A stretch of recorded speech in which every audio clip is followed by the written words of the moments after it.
Wow.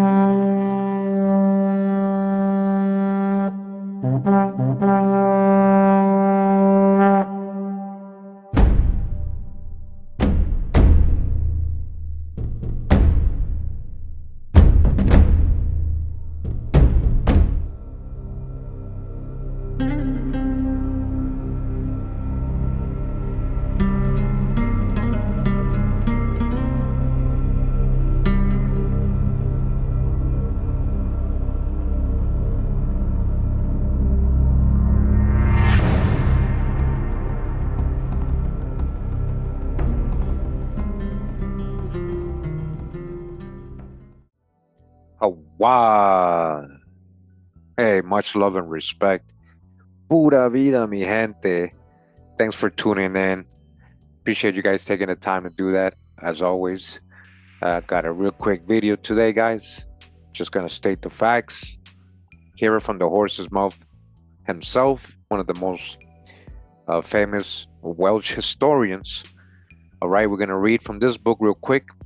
A History of Wales, from the earliest times to the Edwardian conquest, by John Edward Lloyd, professor of history in the University College of North Wales.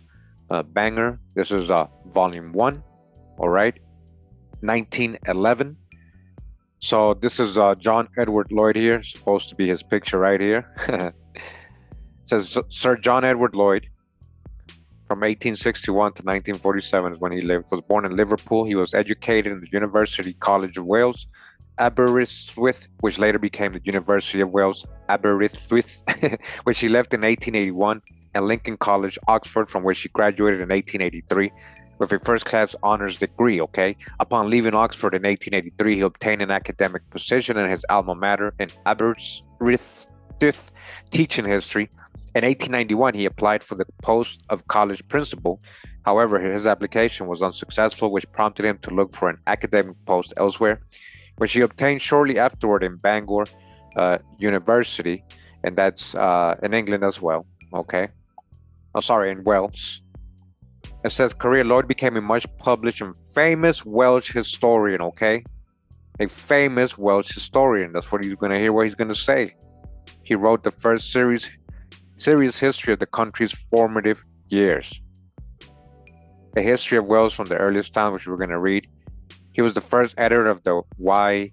Byggraffiadur Cymric, which was published posthumously in 1953. Okay, so that's who we're going to get into. And again, this is a very academic, scholarly book, and a person that's looked up highly when it comes to history of Wales. Okay. So we go to page 13, right in the beginning, chapter, and we're going to get to the part where they start talking about the people, or the original inhabitants, right? It says, so far, nothing has been said as to the physical type and race affinities of the Neolithic dwellers in Wales. Yet if, as has been maintained, it is to these people the ancestry of the modern Welshman must in large measure be traced, the matter is clearly one of great interest. Investigations in the Long Barrows of England have furnished a fairly definite picture of the Neolithic occupant of the Wiltshire and Yorkshire uplands. He was short of stature, all right, small, averaging about 5 feet 5 inches in height. The women were under 5 feet, small-featured and small-limbed. A low, narrow forehead, a thin, shapely nose, eyebrows and lips which projected but slightly beyond the plane of the face, gave an impression of mildness upon which it might not have been safe to presume. Most important character of all, from the point of view of the anthropologist, was the oval form of the head, as looked at from above. Example, the long barrow. Race were dolichocephalic or long-headed, as distinguished from the brachycephalic or round-headed races. Few communities, indeed, were more pronounced in their dolichocephaly, for the average proportion of the breadth of the skull to its length was of 71 or 72 to 100, a proportion expressed in scientific language by the statement that the cephalic index was 71 or 72.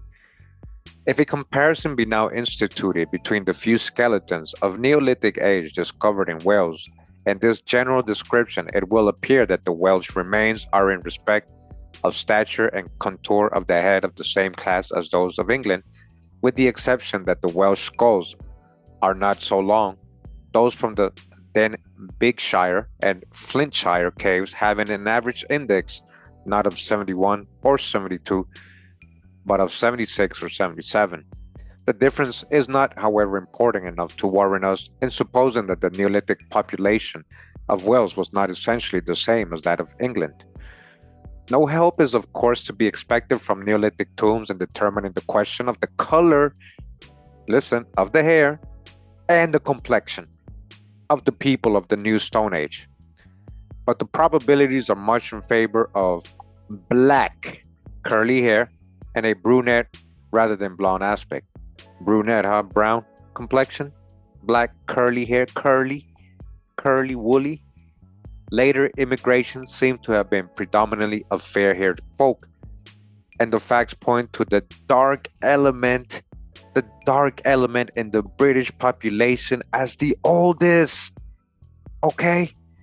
The oldest population is what?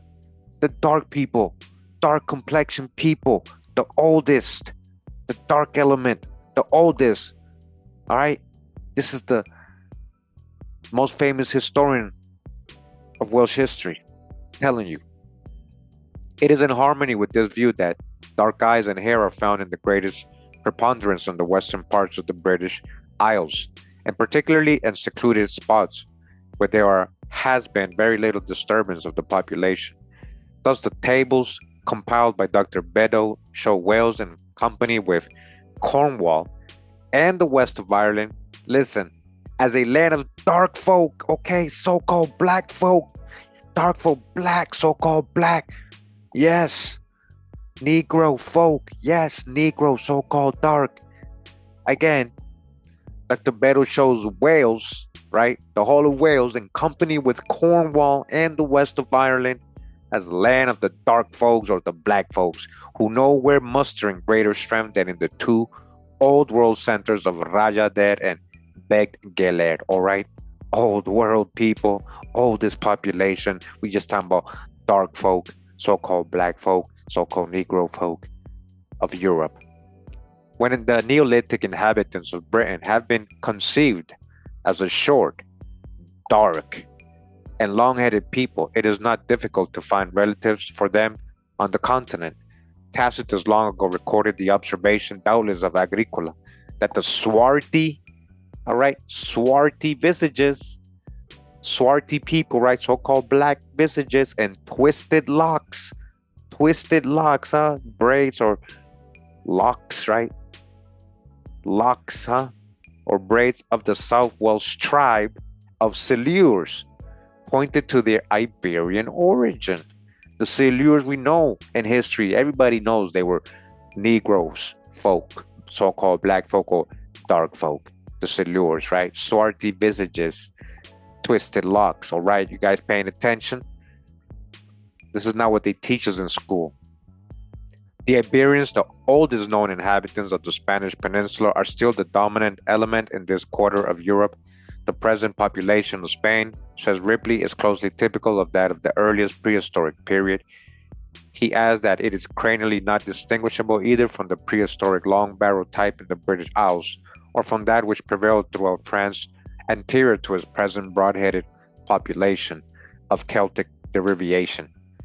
The early Neolithic race type was in fact uniform throughout northern Africa, Spain, France, Italy, the British Isles. All right, listen, this dark complexion people, so-called black people, listen, he's telling you these early Neolithic race type was all over uniform. Where? In northern Africa, right? Spain, France, Italy, and the British Isles. Dark folk to go no further afield. Western Europe was held by the race styled by some Iberian and by others Mediterranean. Haha. Just dark complexion people, right? This is what they're trying to say. They don't want to call them black. They don't want to call them Negro, right? They use an Iberian and Mediterranean, right? Little dark.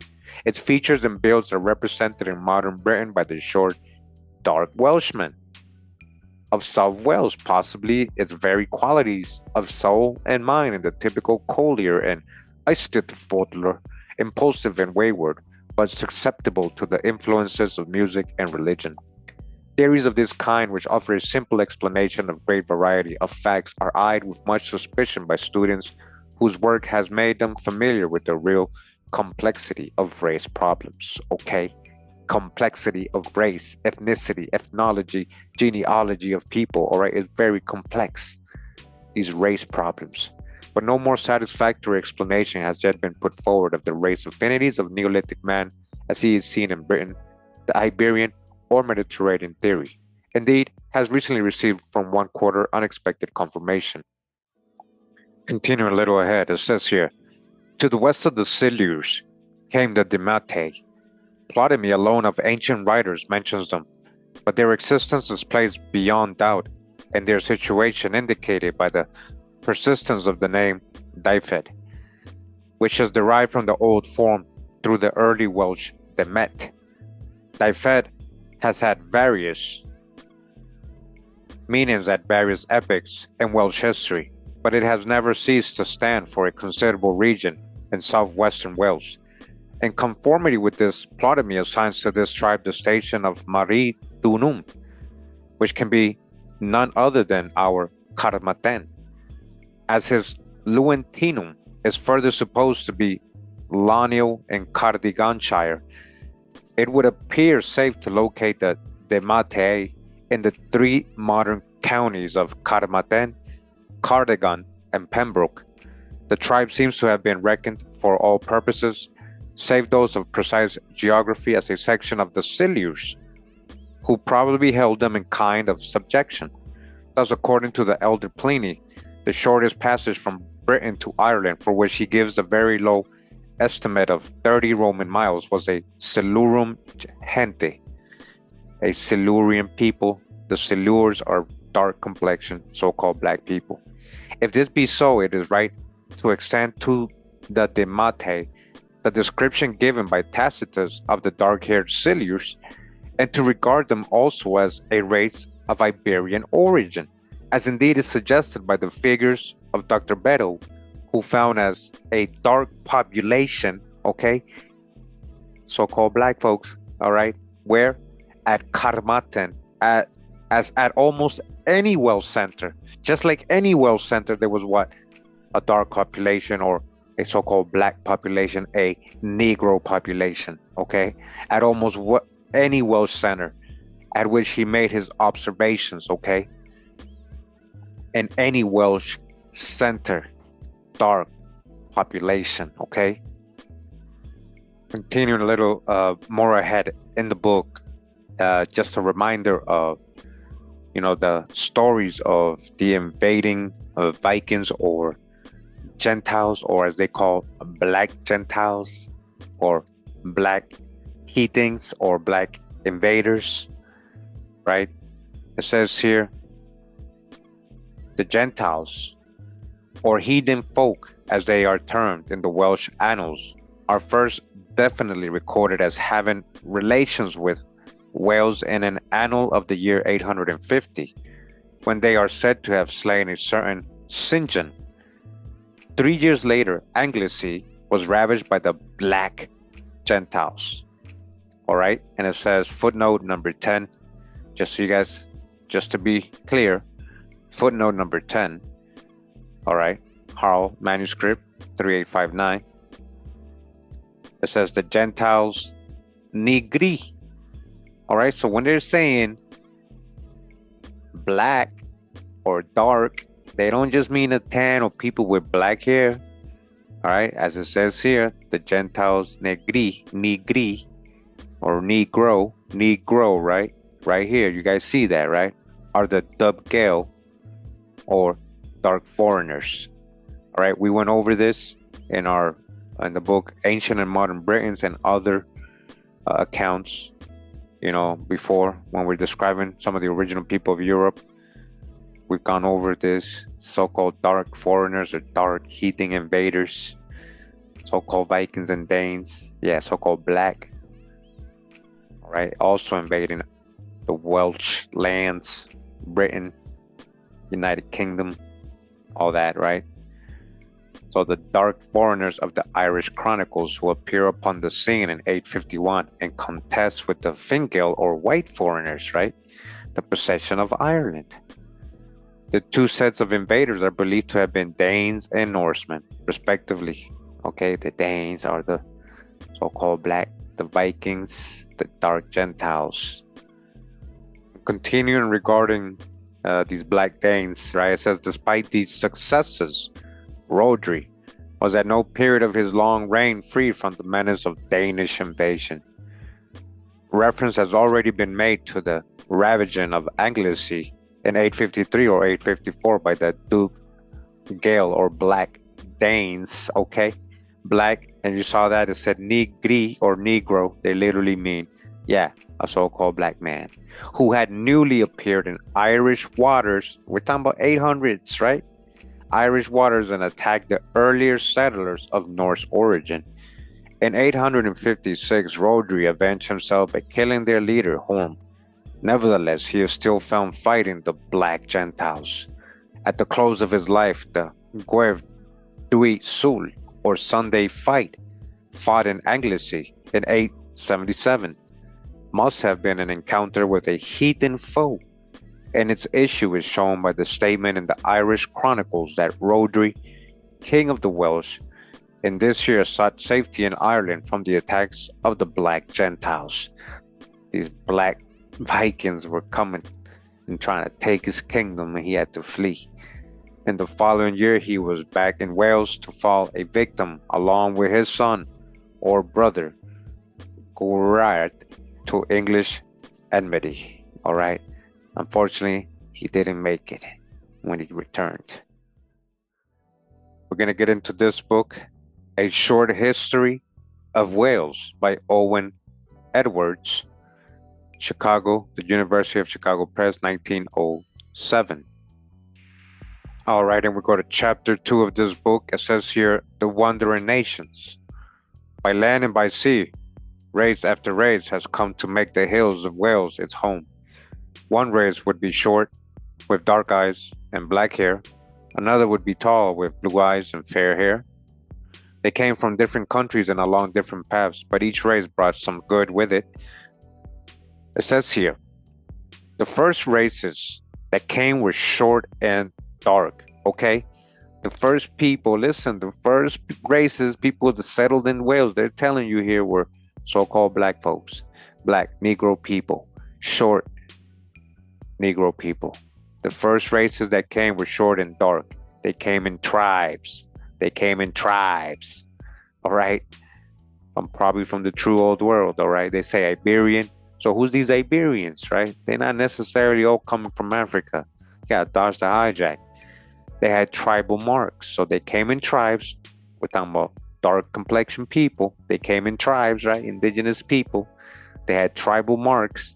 The picture of an animal as a rule. And they had a strange fancy that this animal was their ancestor. Wow, what animal was that? That jaguar? After the short dark race came a tall fair-haired people. So they're saying, I told you, who was there first? Dark complexion people. Then came lighter, they're saying more fair-haired people. They came in families as well as in tribes. So they're saying fair-haired. They're not talking about the skin, but okay, let's just pretend they want us to think these are the white, so-called white folks or lighter folks. They came in families as well as in tribes. They had iron weapons and tools. The short, dark people could not keep them at bay with their bone-tipped spears and flint-headed arrows. We know nothing about the struggle between them, but it may be that the fairy stories we were told when children come from those far-off times. If a fairy maiden came from lake or mount to live among men, she vanished at once if touched with iron. Is this learned men have asked a dim memory of the victory of iron over stone? It's called The Place of the Welsh in the History of Britain by, again, Professor Boyd Dawkins, Honorary Fellow of the Jesus College, Oxford, reprinted by the Manchester Examiner. This is from 1889. It says here, the place of the Welsh in the history of Britain. Again, ancestry of the small dark Welsh, the small dark Welsh. So it says here, part 2, the small dark Welsh. The Welsh, as their name implies, are simply the inhabitants of Britain, strangers to the English invaders.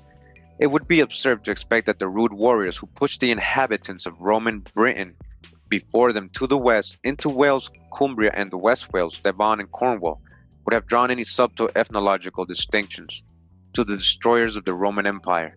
Their foes in Britain were Brit Welsh, and in Gaul, Gaul Welsh, under which heads were included without any distinction the races which they conquered.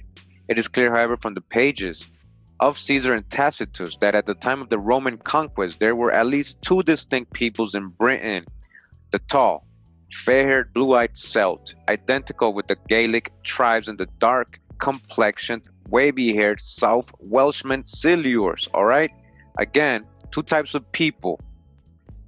All right, two types of Welsh people. He named fair-haired, blue-eyed. That doesn't mean pale. Fair-haired, light-haired, blue-eyed Celt. That doesn't mean they were white, pale-skinned white people. Identical with the Gaelic tribes, and the dark complexioned, wavy-haired South Welshmen. So dark complexion, they actually talk about skin here. They didn't say skin anything here. Pay attention to that. That's all right. So wavy-haired South Welshmen, the Silures as they were called, who are compared by Tacitus to the Iberi of Spain. This comparison is now amply justified by a visit to most Welsh towns on a market day, say Denbigh or St. Asaph, where the small dark Welshman is to be seen identical in everything but dress and speech with the small dark Basque of the Western Pyrenees, both French and Spanish. All right, he just told you straight up that all these people are dark, even though they're different people. He said dark Welshman and the dark Basque. We need not, however, go so far as the Pyrenees to find people identical with the small dark Welsh. The small dark Irish, again, the small dark Irish, because we're going to get into the Irish, the small dark Irish of the southwest of Ireland, the small dark Highlander of Scotland, all right, the Highlander, who was the Highlander? The Stuarts were in the Highlanders, and the dark inhabitants of Devon and Cornwall are physically of the same race. The recent researches of Beddoe prove also that the small dark Yorkshireman and Derbyshireman are of the same small dark stock. All right, all these dark, swarthy, dark, so-called black Europeans. These are not African. Nobody's talking about Africans, though. You got to prove that. Iberians all didn't just come from Africa. Continuing, says, on the continent we find this same race still in Brittany and in various districts in the valley of the Loire, as it is clearly proved by Dr. Broca's maps, until at last we come to the Basque of the Pyrenees and the small dark population of Spain. Spain, all right? Population of Spain. Spaniards, Spanish conquistadors, Spain. There is no longer any room for doubt that the small dark Welshman is a fragment of a people formerly widely extended over Europe, but now broken up into ethnological islands by subsequent invasions. All right, what was it like formerly? As he's letting you know again, that it was these dark Welshmen were all over Europe. They were all over Europe. This dark population all over Europe, and then they got basically put into small areas because of invasions. All right, so I'm going to read from this book now. It's called Early Man in Britain and His Place in the Tertiary Period by W. Boyd Dawkins. And these are his titles. It says curator of the Manchester Museum and professor of geology and paleontology in Owens College, Manchester. All right, this is from 1880.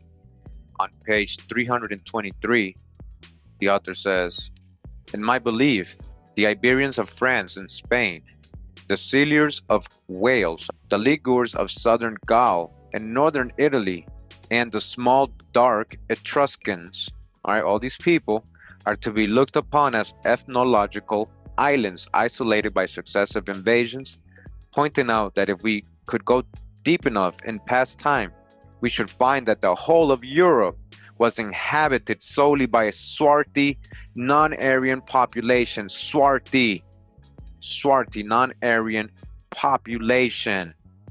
All right, what? The whole of Europe in the past time. If we go deep enough in the past time, all right, this professor's letting you know, we would see that the whole of Europe was inhabited solely by Swarthy, Swarthy meaning dark-skinned, so-called black, non-Aryan population.